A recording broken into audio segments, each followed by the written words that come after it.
4. A ocasião e a maneira de celebrar a ceia do Senhor.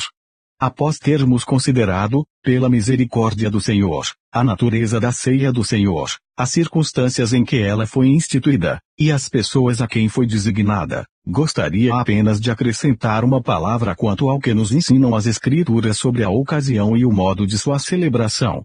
Embora a ceia do Senhor não tivesse sido instituída pela primeira vez no primeiro dia da semana, os capítulos 24 de Lucas e 20 de Atos são suficientes para demonstrar, a todo aquele que se submete à palavra, que esse é o dia no qual a ceia deveria ser especialmente celebrada. O Senhor partiu o pão com seus discípulos no primeiro dia da semana. Estas passagens são mais que suficientes para provar que não era uma vez por mês, nem uma vez em 3 meses, nem tampouco uma vez em 6 meses, que os discípulos deveriam reunir-se para o partir do pão, mas uma vez por semana, pelo menos, e essa no primeiro dia da semana. Não temos qualquer dificuldade em ver que há uma característica moral apropriada no primeiro dia da semana para a celebração da ceia do Senhor. É o dia da ressurreição, o dia da igreja, em contraste com o 7º dia, que era o dia de Israel, e da mesma forma que, na instituição da ordenança, o Senhor separou totalmente os seus discípulos das coisas judaicas, ao recusar-se a beber do fruto da vide, o cálice da Páscoa, e então instituindo uma outra ordenança, também, no dia em que esta ordenança deveria ser celebrada, observamos o mesmo contraste entre as coisas celestiais e terrenais. É no poder da ressurreição que podemos anunciar apropriadamente a morte do Senhor. Quando o conflito terminou, Melquisedeque trouxe pão e vinho e abençoou Abraão em nome do Senhor. Assim também, nosso Melquisedeque, quando terminou o conflito e conquistada a vitória, veio da ressurreição com pão e vinho, para fortalecer e animar os corações do seu povo, e soprar sobre eles aquela paz que ele comprara com tanto empenho. Se, portanto, o primeiro dia da semana for o dia indicado nas Escrituras para os discípulos partirem o pão, fica evidente que o homem não tem autoridade para alterar o período para uma vez por mês ou uma vez a cada 6 meses, e não duvido que, quando as afeições para com a pessoa do Senhor são vivas e fervorosas, o cristão desejará anunciar a morte do Senhor tão frequentemente quanto lhe for possível. Na verdade quer nos parecer, pelo início do livro de Atos, que os discípulos partiam o pão diariamente. Podemos deduzir isto na frase, e partindo o pão em casa. Contudo, não temos necessidade de depender da mera inferência quanto à questão do primeiro dia da semana ser o dia em que os discípulos se reuniam para partir o pão. Somos claramente ensinados assim, e vemos a sua beleza e adequação moral.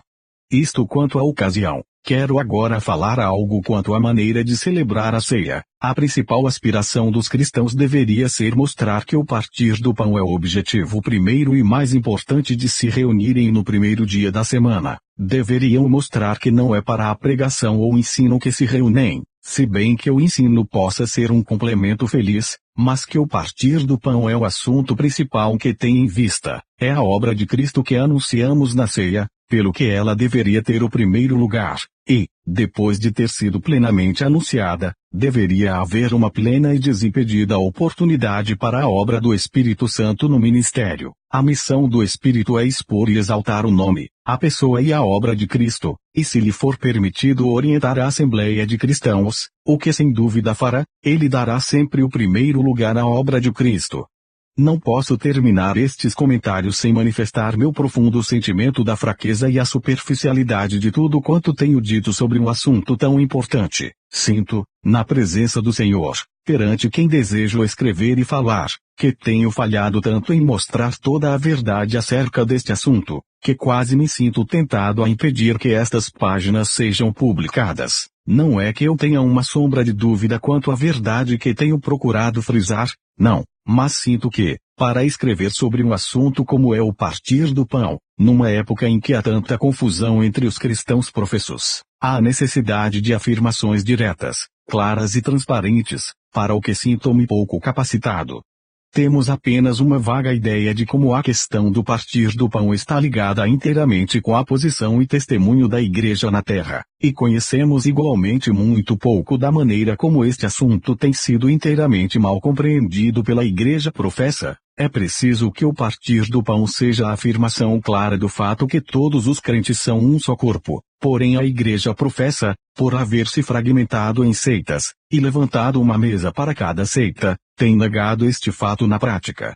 Na verdade, o partir do pão tem sido deixado para um segundo plano. A mesa, a qual o Senhor deveria presidir, é quase perdida de vista pela maneira como é posta à sombra do púlpito, no qual o homem preside, esse púlpito que é, muitíssimas vezes o instrumento para criar e perpetuar a desunião, e, para muitos, o objeto preponderante, enquanto a mesa, que, se fosse convenientemente compreendida, perpetuaria o amor e a união, é convertida em algo bem secundário, e até mesmo nos mais louváveis esforços para se recuperar um estado de coisas tão lamentável, que completo fracasso temos testemunhado, que resultado tem alcançado a aliança evangélica, tem tido este resultado, tem desenvolvido uma existente necessidade entre cristãos professos, necessidade essa que eles são confessadamente incapazes de alcançar, querem uma união que são incapazes de conseguir.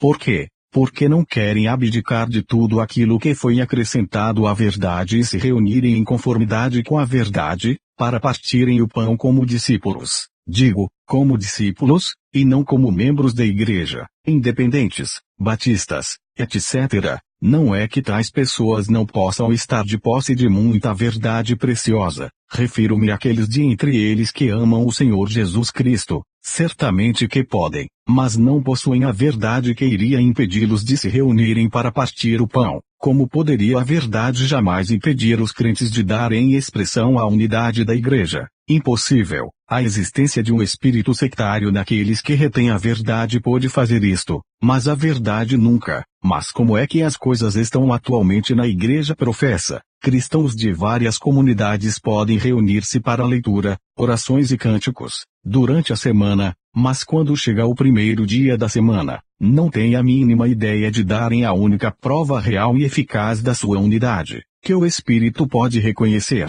e que consiste no partir do pão. Nós, sendo muitos, somos um só pão e um só corpo, porque todos participamos do mesmo pão. O pecado em Corinto era não esperarem uns pelos outros. Isto é evidente pela exortação com que o apóstolo resume toda a questão em 1 Coríntios 11, 33. Portanto, meus irmãos, quando vos ajuntais para comer, esperai uns pelos outros. Porque deviam esperar uns pelos outros, sem dúvida para poderem manifestar melhor a sua unidade. Porém, que teria dito o apóstolo se, ao invés de se reunirem no mesmo lugar, tivessem ido a lugares diferentes, segundo as suas diferentes opiniões acerca da verdade? Nesse caso, ele poderia ter dito, com a maior ênfase possível, não podeis comer a ceia do Senhor. Todavia, talvez alguém pergunte, como poderiam todos os crentes de Londres se reunir num só lugar? Respondo que se não pudessem se reunir no mesmo lugar, poderiam, ao menos, se reunir segundo o mesmo princípio, como se reuniam os crentes de Jerusalém. A resposta é, e eram o coração. Para finalizar, eu diria que o Senhor, com toda a certeza, irá honrar aqueles que têm fé para crer e confessar a unidade da igreja na terra, e quanto maior for a dificuldade para se agir assim, maior será a honra, que o Senhor conceda a todo o seu povo um olho simples, e um espírito humilde e honesto. Teu corpo morto, aqui Senhor amado. Nós enxergamos neste pão que foi partido. E o vinho, que no cálice é derramado. Aponta para o teu sangue puro, lá, vertido. E quando, assim, nos reunimos aqui, somos, em ti, de um só corpo, a expressão. Na cruz, teu sangue puro derramado ali. Tua morte, ó Senhor, nos deu a salvação. Irmãos em ti, ó quão doce é a união. Tua graça vamos sempre celebrar. E é em teu nome, para ti é a reunião. Pois onde estás, sabemos, é o lugar. Nós temos uma esperança, que tu ouvirás. A ti, nos ares, nós desejamos ver. Quando tu levares teu povo ao lar. E nós reinarmos para sempre contigo. C.H. Mackintosh. 1820 a 1896